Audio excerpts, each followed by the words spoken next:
Muy buenos días para todos. Mi nombre es Iber Natalia Torres de la Dirección de Ingeniería Especializada y les doy la bienvenida a este espacio de actualización normativa respecto a la gestión realizada por el Área de Normalización Técnica en el marco del proceso de gestión de normas y especificaciones técnicas. El día de hoy, el ingeniero Gustavo Barreto realizará la capacitación de la aplicación de las normas técnicas NS047, diseño de drenaje superficial y sumideros en su versión 7.0 y NP128, construcción de sumideros y elementos de drenaje superficial. Esta última es una norma nueva que, de acuerdo con la gestión que se ha venido llevando a cabo en el área de normalización técnica, es importante contar con un requisito de diseño en nuestra norma de servicio y unos requisitos particulares en su producto que se encuentran contemplados en esta norma de producto. Recordemos que estos espacios se dan en el marco de la política de normalización técnica, por medio de la cual se establece nuestro compromiso en el marco del proceso gestión del conocimiento e innovación a establecer estándares de referencia de obligatorio cumplimiento de acuerdo con lo establecido en la Resolución 198 de 2022, que corresponde a normas y especificaciones técnicas que definimos por consenso al interior de la empresa para que su aplicación sea obligatoria y fundamento de las actividades misionales de la empresa de acueducto y alcantarillado de Bogotá, tal y como se observa en la imagen. Recordemos que esta información se puede consultar de manera gratuita por cualquiera de nuestros usuarios en la página web de la empresa, en el espacio Normalización Técnica, que ingresan a Acueducto y Alcantarillado, a continuación Normalización Técnica, y allí podrán estar enterados de nuestra gestión de normas y especificaciones técnicas, de nuestras cartas de aceptación para los productos y la evaluación de las nuevas tecnologías que se hacen de acuerdo con la NS099 y norma NS100 que están vigentes en el SISTEC, nuestras socializaciones, que son estos espacios como el que nos encontramos el día de hoy, y las conferencias magistrales que realizamos los días viernes. Pero ¿cómo o por qué se realiza esta gestión de socialización de las normas técnicas? Queremos presentarles a continuación el procedimiento, pero pues de manera gráfica para que lo puedan visualizar. No sin antes recordar que esta gestión de actualización, modificación, creación y paso obsoleto de normas y especificaciones técnicas la realizamos de acuerdo con lo establecido en la norma técnica NS001. Esta es nuestra norma fundamental, la cual establece las directrices para la presentación de normas y especificaciones técnicas. Es decir, contamos con un estándar del contenido de estos documentos.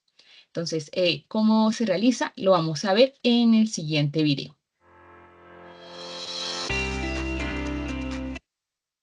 Perdón, se pausó. En el Acueducto de Bogotá estamos comprometidos con el diseño y cumplimiento de las normas técnicas para el desarrollo de las actividades propias de nuestro servicio. Si está interesado en el proceso de creación o modificación de las normas, tenga en cuenta los siguientes pasos. A partir de una necesidad de crear, modificar o pasar a obsoleto las normas y especificaciones técnicas NET.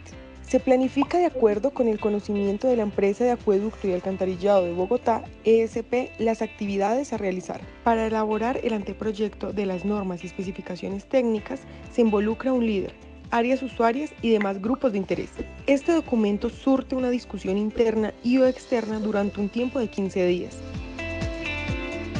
Posteriormente, el líder analiza cada uno de los comentarios recibidos, consolidando el proyecto NET para su presentación al comité industrial. Una vez aprobado, se publica en el SISTEC, convirtiéndose en un documento de obligatorio cumplimiento. SISTEC es el Sistema de Información de Normalización Técnica, una herramienta web en la cual podrá consultar permanentemente las normas técnicas de la EAAP. Esta gestión se documenta en acta y se socializa en los canales de la EAAP-ESP.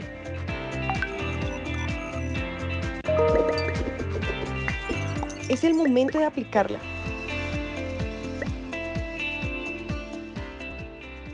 Tú puedes participar en la gestión de normalización técnica.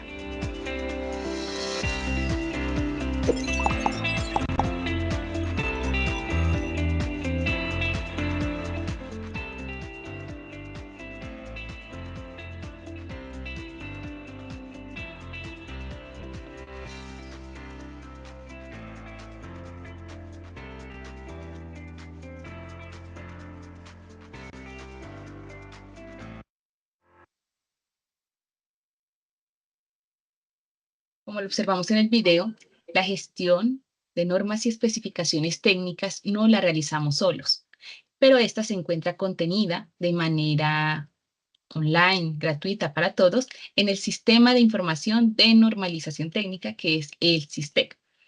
Allí, pues nuestra gestión nace desde una necesidad, ya sea desde el área usuaria o grupo de interés. Eh, con la Dirección de Contratación y Compras nos articulamos para que lo que establecemos en nuestras especificaciones se encuentre reflejado en nuestro sistema de avalúo de infraestructura. Es decir, cuando buscamos un ítem en el site, podemos encontrarlo por código de nuestra especificación y está armonizado. Esta gestión se lleva actualizando de manera muy eficiente con la Dirección de Contratación y Compras y con todas sus observaciones. De igual forma, con la Dirección de Calidad y Procesos nos encontramos armonizando los manuales, procedimientos, instructivos y formatos para que no se redunden información y se encuentre en un solo espacio de manera fácil de consultar. También con la Dirección de Servicios de Informática y la Oficina de Imagen Corporativa y Comunicaciones, garantizamos que todos puedan acceder a nuestro sistema. Pero, ¿cómo lo hacen nuestras áreas usuarias, grupos de interés y demás? Veamos el siguiente video. SISTEC es un sistema de información dinámico y participativo para elaboración, administración y consultas de las normas y especificaciones técnicas de la Empresa de Acueducto y Alcantarillado de Bogotá, ESP. Para acceder, ingrese a la web del acueducto y ubique el logo de SISTEC. Recuerde, para lograr las búsquedas y descargas con éxito, debe usar un navegador que permita las ventanas emergentes. Regístrese ingresando los datos que le va solicitando el sistema. Si necesita más detalles, puede consultar el video tutorial para completar el registro. Una vez acceda, encontrará organizadas por temáticas el compendio de normas y especificaciones técnicas de la EAAP disponibles. Igualmente puede consultar la información disponible a través de los módulos. A través del buscador puede encontrar documentos por medio de palabras clave o código de norma o especificación. Con el documento de interés encontrado puede realizar la descarga. Deberá ingresar los datos solicitados y esperar la descarga. Recuerde no cerrar la ventana activa. Los archivos y anexos se descargarán en el lugar seleccionado y en archivo comprimido zip. Recuerde, el navegador debe tener las ventanas emergentes activas. Para mejorar y orientar sus búsquedas, SISTEC ofrece el catálogo de normas y especificaciones técnicas a través de la web. El Acueducto de Bogotá está comprometido con la gestión del conocimiento e innovación. De esta manera establece estándares de referencia de obligatorio cumplimiento que corresponden a normas y especificaciones técnicas. Estas son definidas por consenso al interior de la empresa, de aplicación obligatoria y son fundamento de actividades relacionadas con diseño, construcción, operación y mantenimiento de los servicios de acueducto y alcantarillado.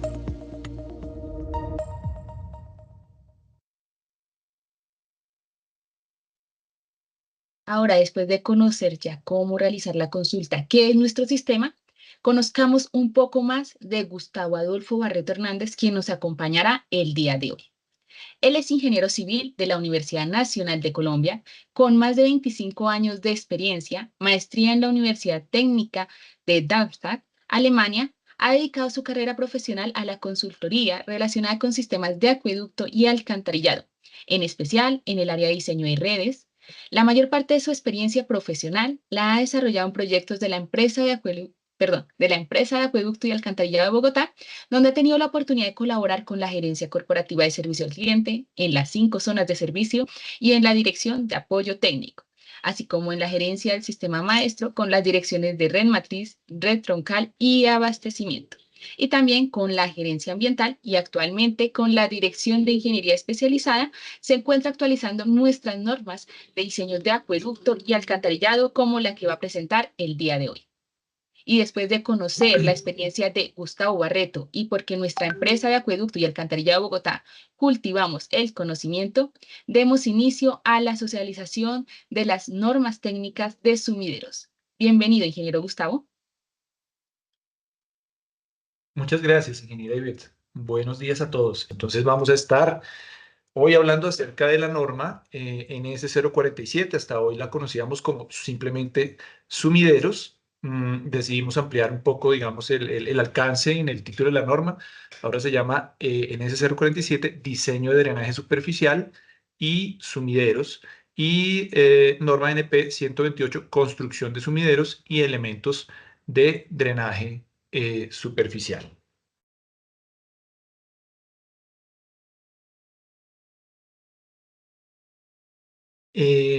Vamos a ver inicialmente por qué se dio este cambio. Bueno, hubo varias razones para esto. Inicialmente, pues hubo varias solicitudes y preguntas recurrentes, eh, críticas constructivas provenientes de las diferentes áreas de la empresa, tanto de las zonas 1 y 5, 1 a 5, áreas operativas, que son directamente los que sufren día a día digamos, el mantenimiento, operación de los sumideros, el área de compras y contratación, el área de apoyo técnico, que también pues, en proyectos ILU, en proyectos de urbanizadores, frecuentemente tienen que hacer uso de esta norma. Hubo también consultas y recomendaciones de externos, tanto privados como, por ejemplo, fabricantes, etcétera, que también de forma recurrente hacían consultas que ameritaban realmente ser contempladas en la normatividad. Eh, Existían también, aunque estaban ya, digamos, contempladas en la versión actual de la norma, digamos, estaban tratadas de forma muy, algo somera. Entonces, en esta versión, sin decir que estamos contemplando absolutamente todos los posibles casos ni detalles, sí incluimos algunos criterios de diseño y construcción para aplicación de tecnologías como canales monolíticos, que pues ya se está usando ampliamente en muchos sitios, sardineles drenantes, que aunque no se está utilizando tanto todavía, pues es una posibilidad y una solución que seguramente muy pronto se va a estar utilizando. Cunetas especiales en G son elementos que ayudan a solucionar el drenaje de ciertos sitios, en especial donde hay pues restricciones de espacio. Se incorporaron criterios de diseño y solución pues, para casos especiales. Se ajustó la teoría de cálculo y dimensionamiento de sumideros, que encontramos que tenía algunas, llamémosle, inconsistencias. Entonces se aclaró un poco más la teoría y se hizo más consistente con el origen de donde procede la teoría de cálculo de sumideros, que es básicamente el GEC 22. Eh, Era necesario el ajuste del dimensionamiento de los sumideros. Yo creo que todos habíamos escuchado que pues, los sumideros de la norma eran muy grandes, que eran difíciles de construir, que no cabían. También de parte de las zonas había las mismas críticas. Muchas veces el mismo acueducto no utilizaba mucho sus propios sumideros. Entonces, pues esa era una situación que teníamos que resolver. Había sumideros pues que realmente no se usaban, que estaban incorporados en la norma, pero que en la práctica no se estaban usando pues no tenía sentido seguirlos conservando.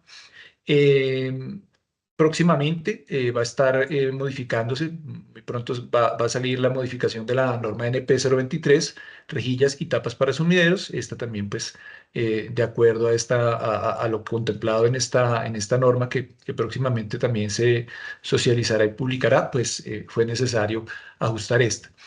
Y pues había que aclarar aspectos con incertidumbre, como comenté, eliminar algunas redundancias o inconsistencias, algunas contradicciones que tenía la norma, y ajustar la estructura del documento, digamos, para que fuera un poco más clara y más fácil de encontrar cada uno de los temas que aborda el documento. Eh, Como comentaba la ingeniera Ivette, pues las normas esto no se hacen solos, no se hacen solas, digamos. Las normas técnicas son sometidas a un proceso de discusión interna, inicialmente en la Dirección de Ingeniería Especializada, pero también se consultó con las áreas operativas.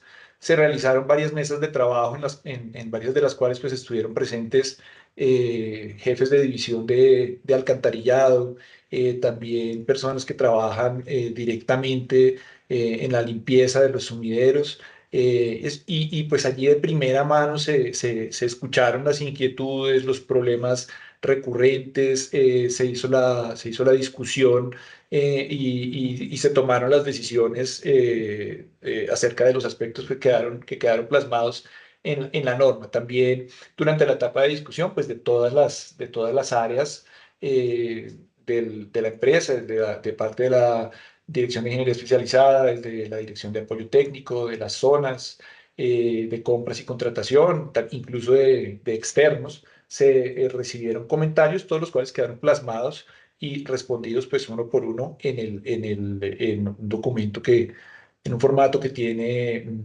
desarrollado la Dirección de Ingeniería Especializada para este efecto.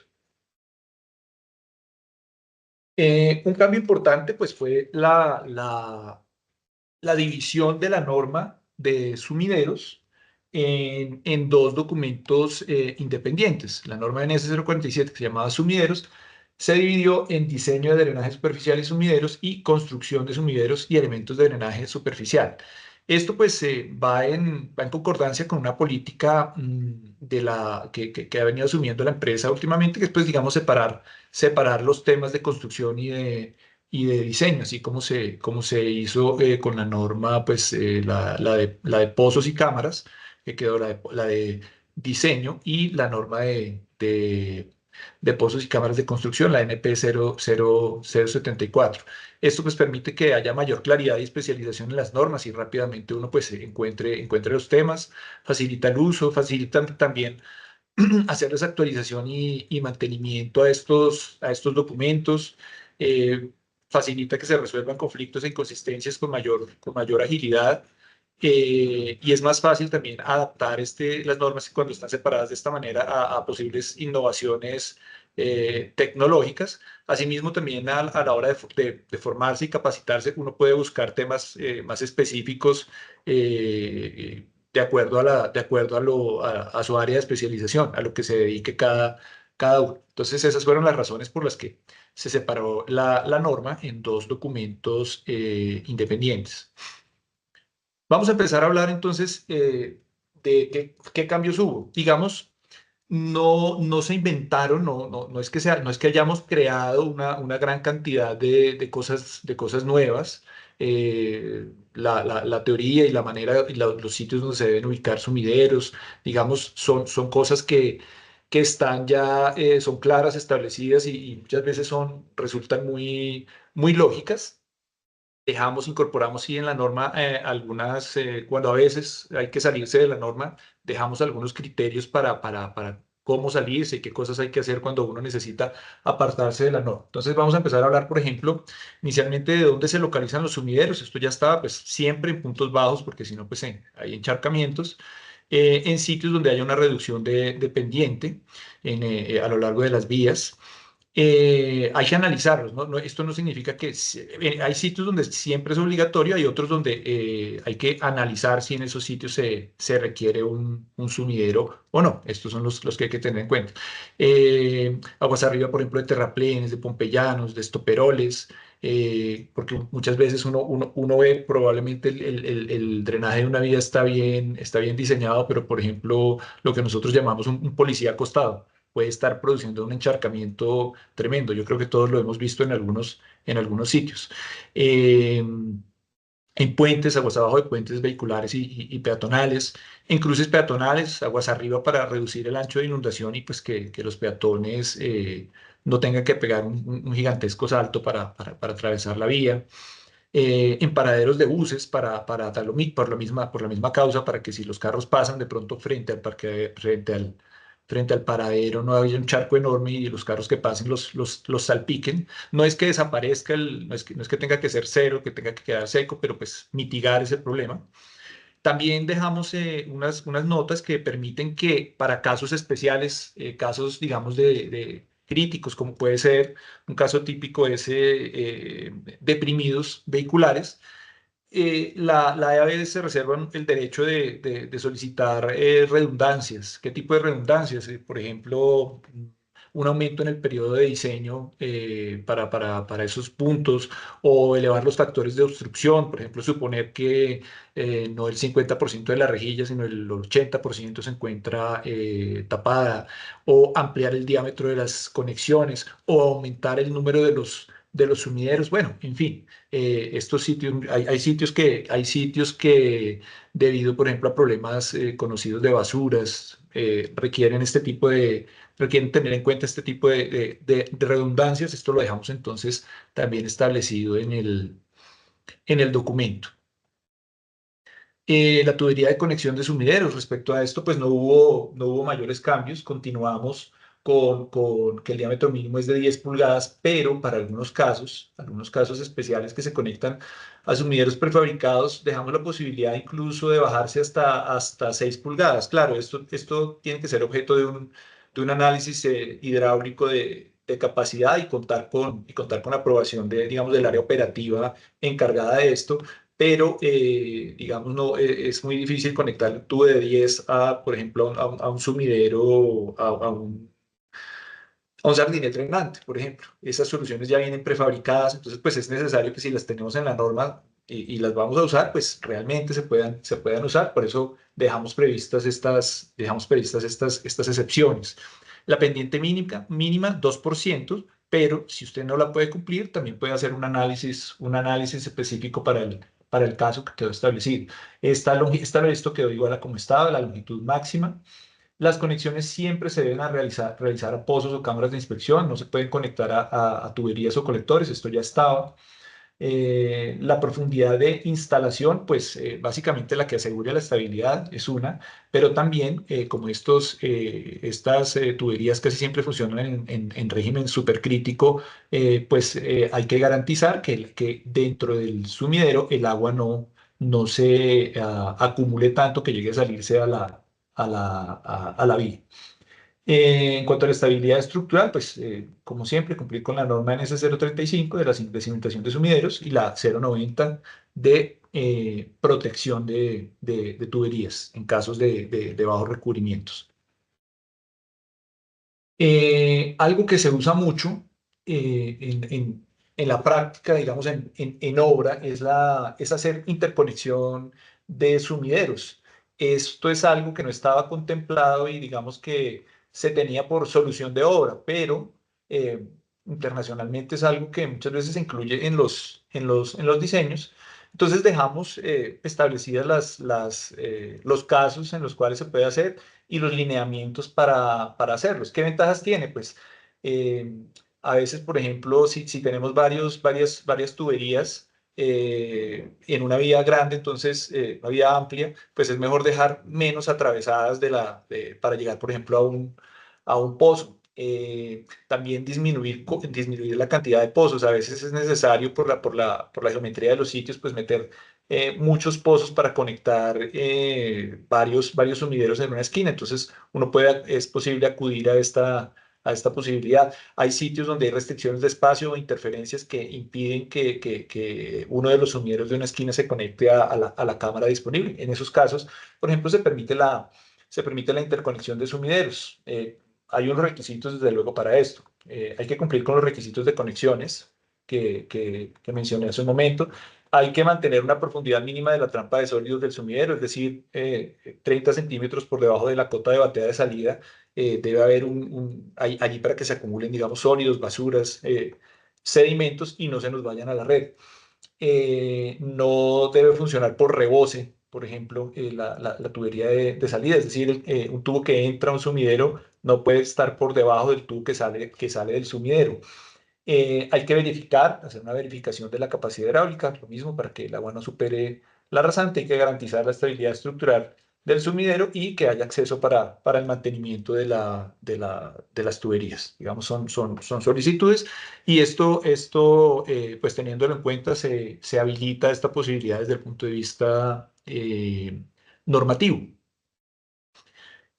Los tipos de sumidero, esto no requiere, digamos, es lo que ya existía. Tenemos los sumideros de rejilla, que a veces pueden estar ubicados aquí contra un bordillo, a veces pueden estar ubicados en bateas, en sitios bajos o sitios en pendiente donde no hay bordillo, sumideros de ventana o de captación lateral, y sumidero mixto que contempla las dos, que son como una unión de las dos posibilidades. Este sumidero se llamaba combinado o se llama combinado en la versión anterior de la norma.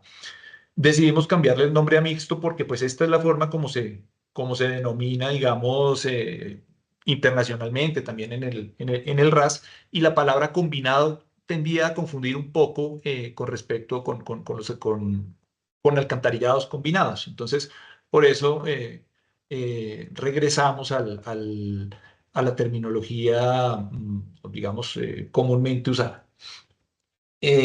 También se dieron algunos lineamientos porque, digamos, con los sumideros normalizados o con los sumideros que se contemplaron en la norma, no siempre se logran solucionar todos los casos de drenaje que existen. Yo creo que los que trabajan en diseño o con proyectos IDU o con proyectos de urbanizadores saben que hay sitios donde muchas veces no hay cómo acomodar los sumideros de norma o lo que prevé la norma. En esos casos se dan unos lineamientos para utilizar otro tipo de tecnologías. Eso quedó pues contemplado así igualmente en la norma. No vamos a entrar a profundizar, pero pues cosas básicas.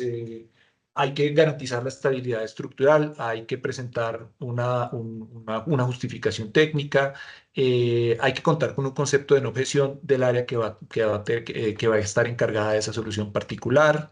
En fin, son cosas, digamos, unos requisitos sencillos para que si alguien tiene que salirse en determinado momento de lo que establece la norma, lo puede hacer tranquilamente, y tanto el que diseña como el que revisa tenga claras esos requisitos. Eh, este es un cambio también que considero que es importante. Eh, esto sí es específicamente para alcantarillados combinados, y es la manera como se prevé que de aquí en adelante se construyan los sellos hidráulicos para los sumideros de la empresa. El sello hidráulico, recordemos que es un elemento que impide la devolución de olores desde los alcantarillados combinados. ¿Y cómo funciona? Pues básicamente uno lo que hace es que se forma una película de agua aquí, esa película actúa como un sifón, digamos, que impide que desde la red se devuelvan los olores.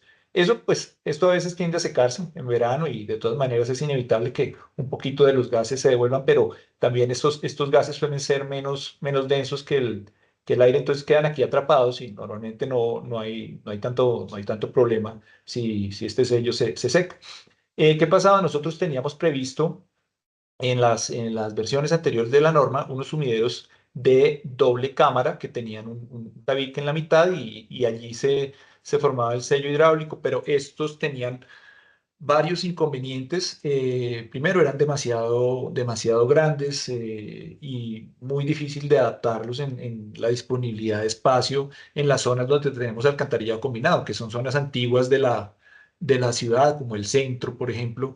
Allí tanto andenes como vías, pues muchas veces son angostas, y no se podían aplicar esta metodología de sello hidráulico.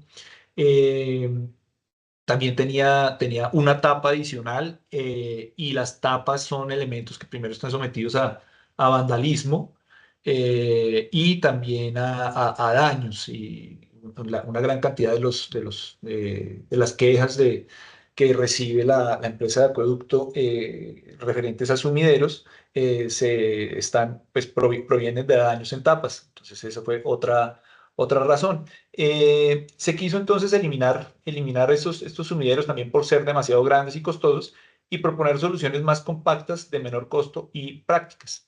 Para ello, se dejó prevista una solución que la llamamos cajilla especial para sello hidráulico, que es un elemento pequeño que va a quedar dentro de los sumideros que quedaron, digamos, aceptados, o que si no, pues el diseñador podrá diseñar un sumidero que se adapte a su sitio en particular y hacer un elemento de estos en el cual entonces el agua va a ingresar. Es parecido a esto, pero es como construido bien sea de ladrillo o bien sea de concreto. También se dejó esta opción.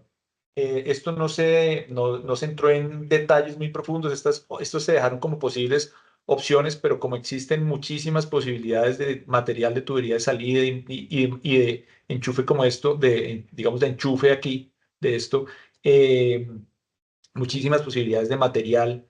Entonces, esto se dejó que un diseñador puede proponer para un caso particular esto, presentar sus detalles y solucionar su caso de sello hidráulico particular con estas metodologías.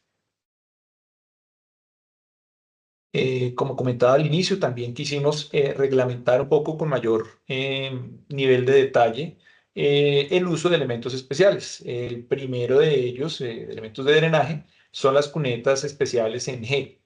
Estas entonces las dejamos previstas, digamos, de dos formas. ¿Por qué? Porque dependiendo de la estructura a la cual se vayan a conectar.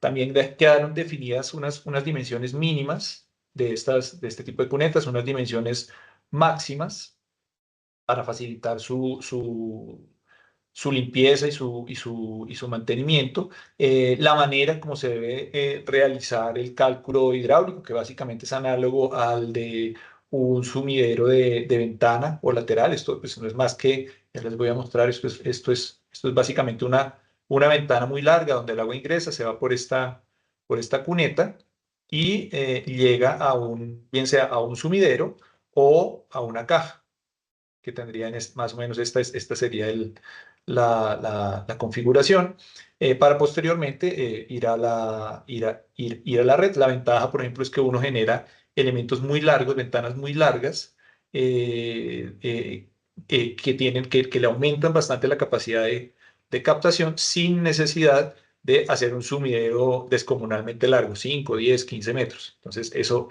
puede ayudar mucho, por ejemplo, en zonas de alta pendiente ha funcionado esto bastante bien. Estos pueden estar pues tanto en estos elementos pueden tener las cajas tanto en la vía como en el andén o digamos la idea es adaptar de forma específica a cada caso este tipo de elementos. Algunos fabricantes de prefabricados en concreto han expresado posiblemente su interés en empezar a desarrollar estos elementos como módulos de elementos prefabricados, parecidos a los canales monolíticos o a los sardineles drenantes, lo cual pues yo considero que será muy bienvenido. Este entonces sería, por ejemplo, el caso en el cual tuviéramos las cunetas en G con cajas sobre el andén. Todo esto es adaptándolo pues al espacio disponible. También se reglamentó un poco con mayor claridad el uso de los sardineles drenantes. Esto estaba previsto, estos elementos ya se encontraban contemplados en la norma como una posibilidad. Entramos un poco más en detalle. Lo mismo acerca de sus dimensiones, de sus pendientes mínimas, cómo usarlos y también cómo calcularlos, porque, digamos, no había una manera de calcularlos. Entonces, basándonos en una tesis de maestría que desarrolló un ingeniero que trabaja aquí en el acueducto, pudimos establecer una teoría de cálculo satisfactoria para estos elementos y también establecer el cómo alinearlos, el cómo construirlos, el cómo, digamos, aprovechar al máximo su capacidad de captación, que es, por ejemplo, dejar la rasante aproximadamente en el sitio donde el huequito es más amplio para incrementar su longitud de contacto. Esto entonces termina funcionando como una ventanita y pues de esta manera se capta pues el agua. De resto pues es una cunetica que al final conduce el agua a uno de estos elementos. Hablamos también de cada cuánto, por ejemplo, debe dejarse los elementos necesarios para que estas tecnologías funcionen adecuadamente. Los sardineles drenantes, por ejemplo, aún no los hemos visto, por lo menos en mi caso particular, no los he visto aplicados aquí en la ciudad de Bogotá. Desconozco si ya algún diseñador lo haya propuesto, pero entonces dejamos previsto cada cuánto deben ponerse un módulo de limpieza, estos elementos que también pues formarán parte de un buen diseño de este tipo de elementos. Este elemento, por ejemplo, el sumidero especial para sardinel drenante, realmente es la única manera adecuada de conectar este elemento, de recibir sus aguas y enviarlas hacia la red de alcantarillado pluvial. También previmos con mayor nivel de detalle el uso de los canales monolíticos. Entonces, estos elementos yo creo que estos sí ya los hemos visto utilizados bastante. En algunos casos, debo decir, pues he visto que se han utilizado, por ejemplo, sin tramos muy, muy largos, sin contemplar ni siquiera un módulo de limpieza, de tal manera que ese es un problema, porque si en determinado momento esto se colmata con basuras o con sedimentos, pues no habrá cómo limpiarlos, o por lo menos, sí, muy, muy difícilmente tocaría como desde el final hacia más arriba. Entonces dejamos establecido para las pendientes máximas, perdón, las pendientes mínimas, la pendiente mínima para utilizar este tipo de elemento, la manera de realizar el cálculo, las dimensiones internas mínimas, por ejemplo, de este elemento, lo dejamos como si aquí hubiera una tubería de 6 pulgadas. Si cupiera, ¿para qué? Para que quepa, por ejemplo, la manguera de presión del equipo de presión succión para poder hacer la limpieza de este tipo de elementos. Bien, se dejó, en fin, previsto todo lo que se requiere para que este tipo de elementos pues funcione adecuadamente. Como siempre, no todas las cosas están al 100% en la norma, pero se dejó previsto qué hay que hacer cuando alguien propone algo que de pronto no está en la norma. Los canales monolíticos, pues se habló, por ejemplo, dónde ponerlos, por ejemplo, en sitios planos, andenes, vías pacificadas. Siempre al inicio hay que poner un módulo de limpieza para poder hacerles mantenimiento. También pueden ir, en muchos casos los hemos visto así, puestos, digamos, al borde de las vías. Son como una especie de cuneta también, una especie de cuneta que ayuda a reducir el ancho de inundación y funciona pues muy bien en sitios donde no tenemos espacio, en especial cuando se utiliza este tipo de elemento. Esto quedó permitido siempre y cuando se cumpla que también este elemento tenga una trampa de sólidos, es decir, 30 centímetros abajo aquí tenga donde almacenar al menos un poquito de sedimentos. Si no, pues se tiene que conectar a una caja. Dejamos previsto también cuál es la manera en que se deben conectar los sumideros a las cajas en caso de hacerlas de concreto. Entonces, hay conexión tipo 1, donde digamos, el módulo llega directamente a la caja. Conexión tipo 2, donde con una tapa que tiene una perforación se conecta a una tubería y de allí entrega a la caja. Esta otra manera también se dejó prevista siempre y cuando se tenga aquí un módulo de limpieza. Es como un sifoncito. Aquí es otra manera de hacerlo. Diferentes fabricantes ofrecen estas soluciones y pues se dejó previsto que todas se pueden aplicar aquí de pronto para los hidráulicos, para tener en cuenta el cálculo de estos elementos. Hasta ahora se venía haciendo como con flujo gradualmente variado, pero si observamos cuando tenemos este tipo de condiciones, no siempre aplica el flujo gradualmente variado, porque aquí también tenemos al final una restricción que no permite que se desarrolle el tirante teórico que las que prevén los métodos de cálculo que ofrecen los fabricantes. Entonces dejamos previsto que este tipo de elementos se tienen que calcular con flujo uniforme, que facilita realmente el análisis de este tipo de elementos. Aclaramos algunos conceptos de diseño que pues ya estaban en la norma, pero de forma gráfica procuramos hacerlos un poquito más claros. Por ejemplo, el ancho de inundación. Aquí, entonces, aquí este triangulito es este es el tirante o ancho de inundación T.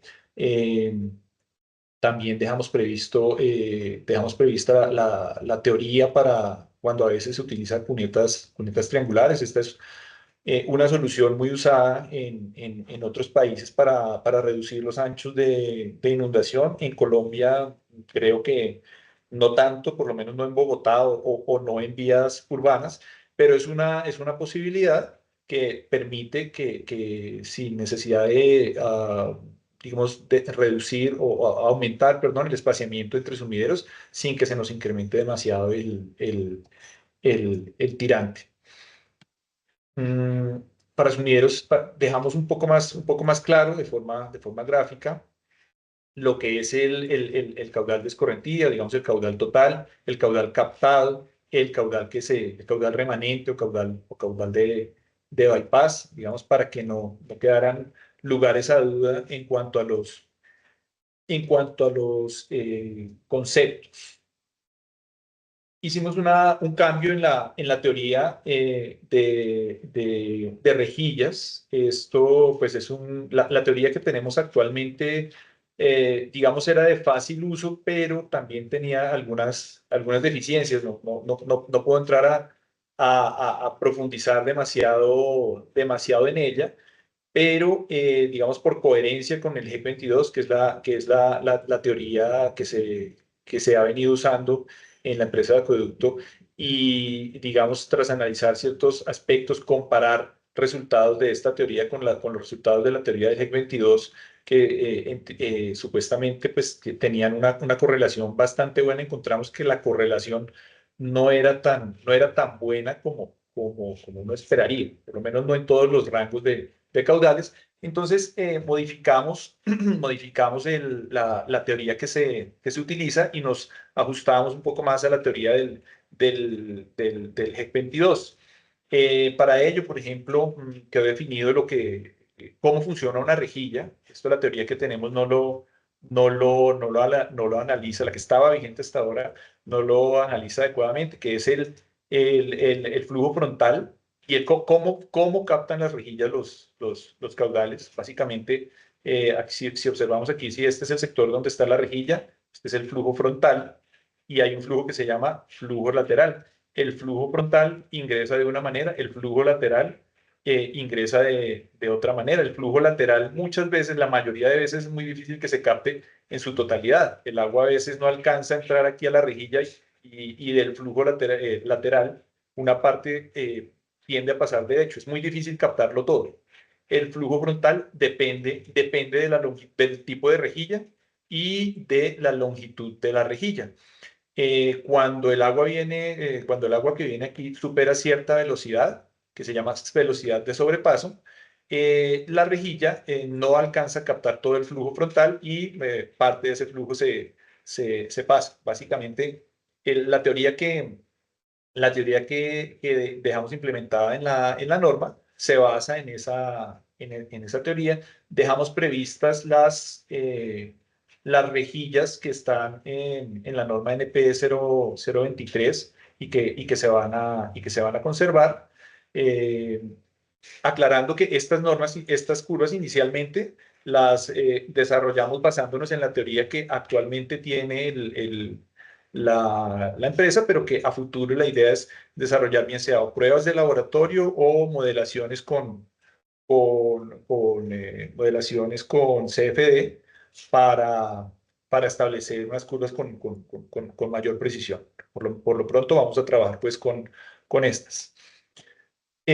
Aclaramos también un poco más el diseño de sumideros en pendiente. Por ejemplo, pues como de forma gráfica y pues también en el texto. Por ejemplo, aquí cuando este sumidero vemos que tiene una captación parcial de flujo porque aquí no alcanza a entrar totalmente el agua. Aquí, por ejemplo, este sumidero no está lo suficientemente cerca de este otro y aquí estamos superando el ancho de inundación admisible, por ejemplo. No estaríamos cumpliendo aquí. Aquí lo mismo tiene una captación parcial del flujo. Este, en cambio, tiene una captación total y entonces el flujo aquí, por eso aquí desaparece totalmente el río, aquí empieza a ingresar. Todo esto pues quedó, pienso yo, más claro para que el que use la norma le sea más sencillo interiorizar estos conceptos. También este fue una modificación, considero yo, importante y fue basada en el GEC 22 igualmente, que es la forma como se analizan los sumideros en batea. Hasta el momento, digamos, el análisis de los sumideros en batea se basaba en la profundidad de flujo que traían las líneas de flujo que llegaban a un sumidero en batea.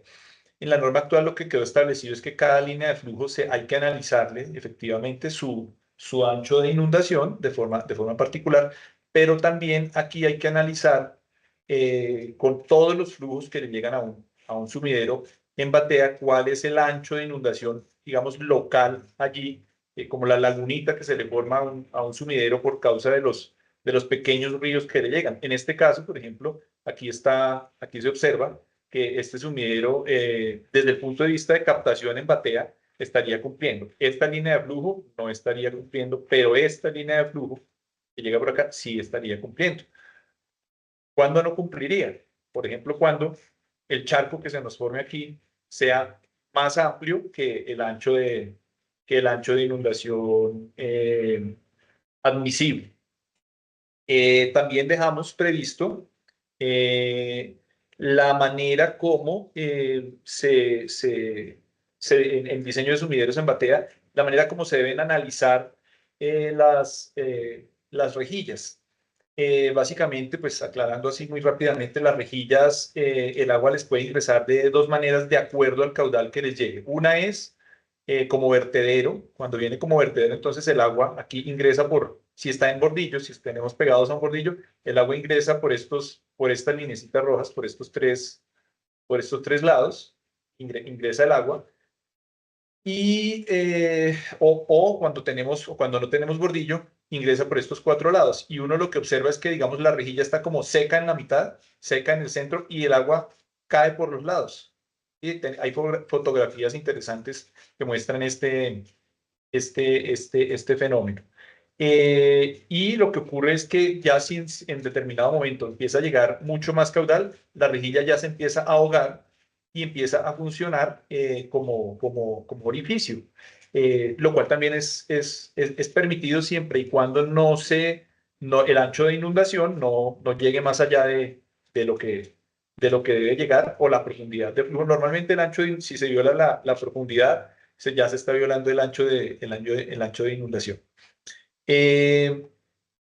¿Cómo se analizan entonces las rejillas que están en batea? Esto también basado en la teoría del GEC 22. Uno calcula la rejilla funcionando de las dos maneras: como vertedero, que representa esta curva, o como orificio, que tiene esta curva. Y uno siempre debe tomar la menor de las dos. Entonces, el caudal captado, el caudal que ingresa a la rejilla, se calcula, digamos, por lo que sería esta línea con punticos. Hasta aquí nos iríamos con vertedero. Y cuando ya se pasa por encima cuando ya la captación como vertedero supera la de orificio, empezamos a trabajar con la captación como orificio. Esto es lo que dice la teoría.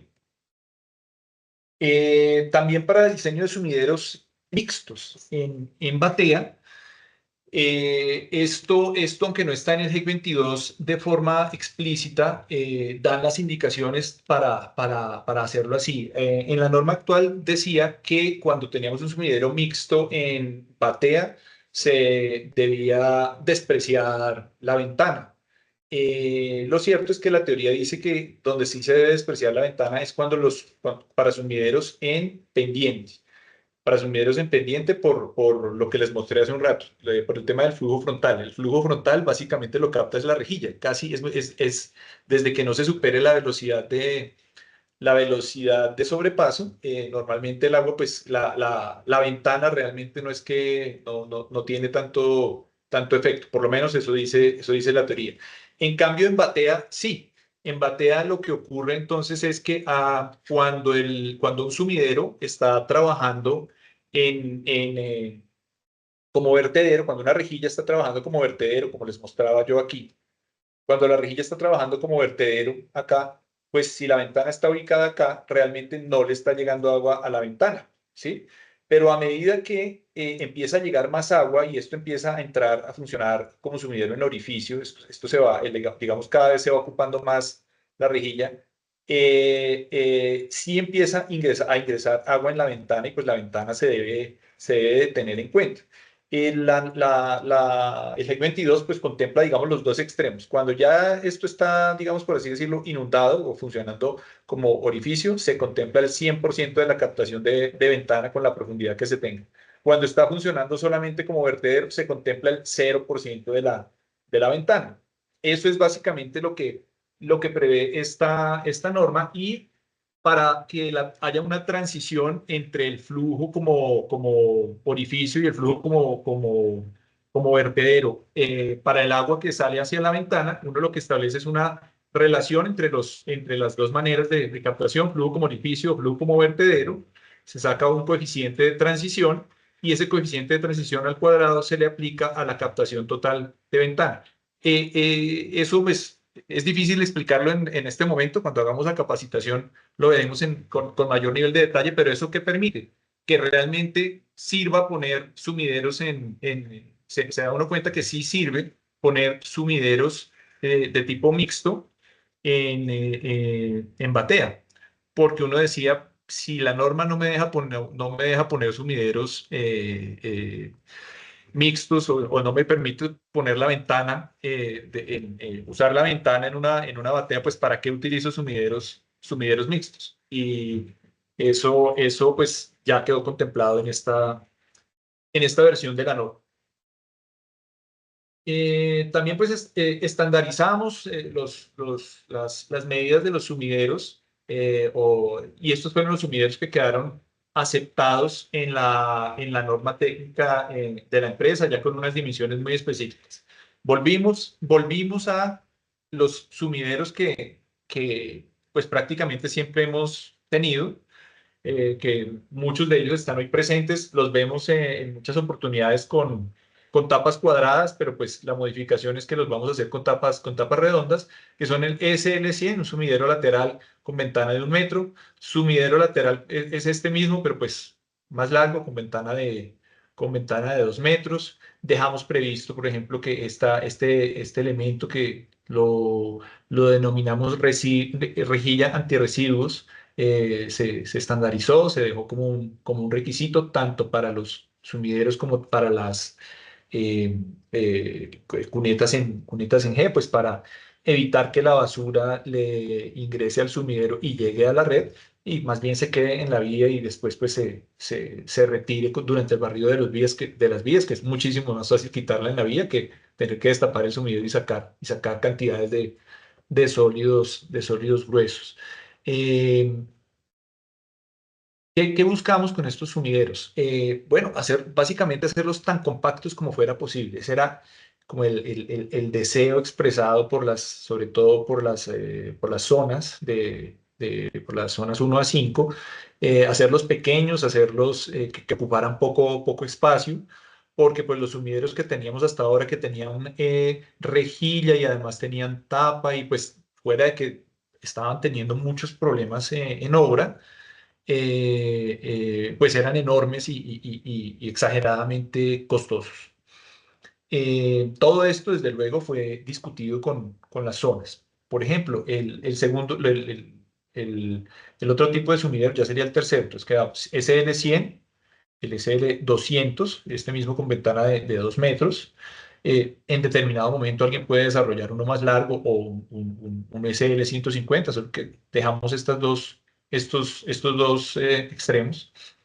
Eh, dejamos también un sumidero de rejilla muy compacto, muy pequeño. Si ustedes observan, incluso yo decía, caramba, quedó bastante pequeño, pero esto se consultó con las zonas y así fue como lo expresaron. Para este sumidero, por ejemplo, no se dejaron escalones, pues porque es muy pequeño y realmente no le caben, además por la manera como se hace mantenimiento, que se hace con elementos largos, con palas alargadas o con, bueno, este tipo de elementos, pues no, la idea es que ahí no va a ingresar personal en estos sumideros. Y es que pues tampoco caben, ¿no? Entonces son sumideros muy pequeños, que se pueden adaptar con mayor facilidad al espacio disponible, sobre todo en vías angostas, en vías pequeñas. También utilizamos el sumidero mixto, el cual también por solicitud de las zonas, la ventana no la dejamos de 1 metro, sino la dejamos que quedara exactamente coincidiendo con la longitud de la rejilla, porque al construirlo aquí había necesidad para dejarlo más largo, aquí había necesidad de desarrollar unos elementos,